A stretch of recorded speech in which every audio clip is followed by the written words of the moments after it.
Duwang ehemplo ang ginamit ni Jesus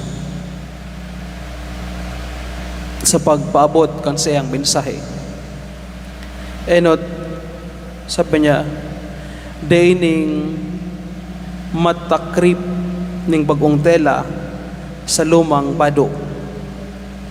Hulita ang luma magigisi kan bagong bado na itatakrip. Asin maurog ang kadakula ning pagkagisi. Pangadawang ginamit niya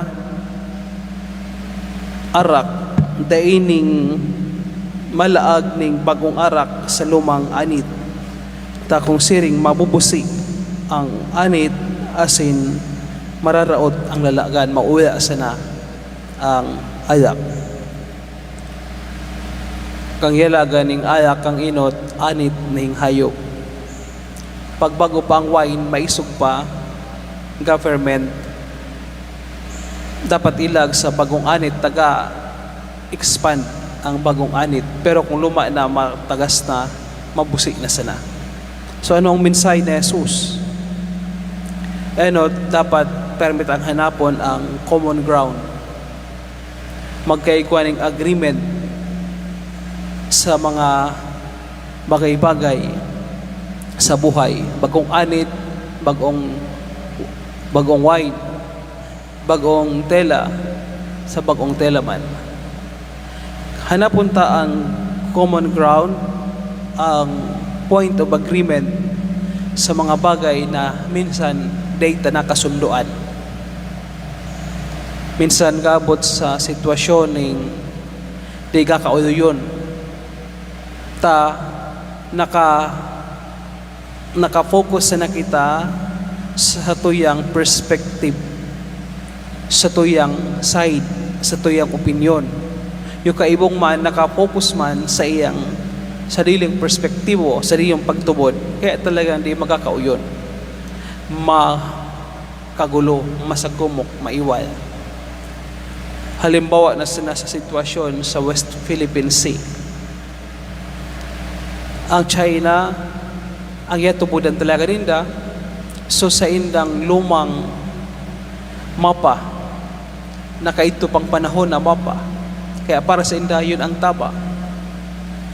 Sarado sinda na yun sana talaga ang tama, kaya mas kaya anong mangyari, yun ang tutubudan ninda.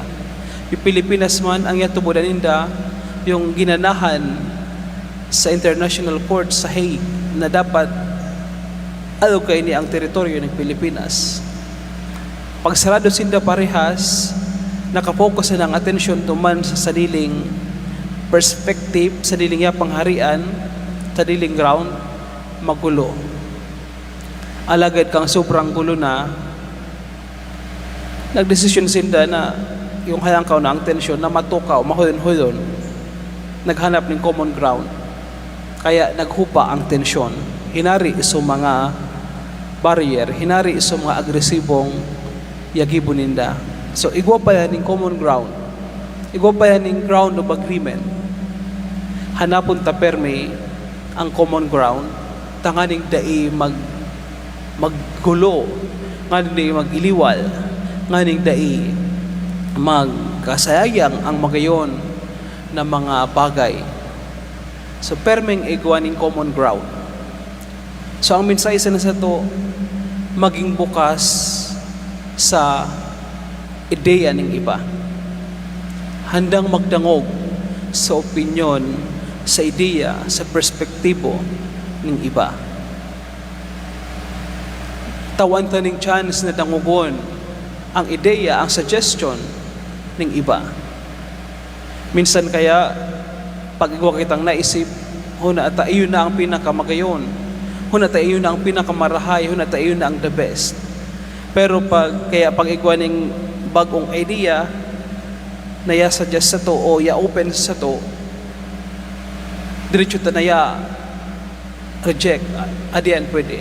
Alagad pag itry ta magdangog sa iba-ibang perspektibo, sa iba-ibang opinyon, sa iba-ibang kaalaman, ma-realize ta na igwa pa yan, kadakoy pa yan ning mas magayon.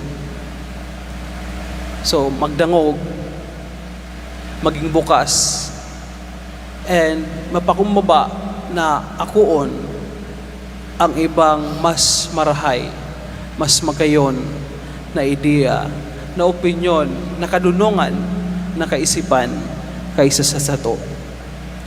Ang parabolang ini pig-istorya ni Jesus sa mga Pariseo asin sa mga eskriba, tasarado na sinda, close na sinda sa mga katukduan na nanood ninda sa mga gurang, sa mga ninuno ninda sa mga Hudeo. Kaya dainindaya ako sa bagong mensahe ni Jesus. Actually po kung man nganing bago, kundi mas pinahliwanag na mensahe ni Jesus. Kaya sabi ni Jesus, you cannot teach new tricks to the old dogs. Ang enot na reaction talaga kaan mag-resist. Ang enot na reaction kaan mag-reject. Iyo na ini ang ginurangan mi, iyo na ini ang nagimathan mi, iyo na ini ang pinadakula sa muyan ng samuyang mga magurang. Hiling nga ata ang silingon yan.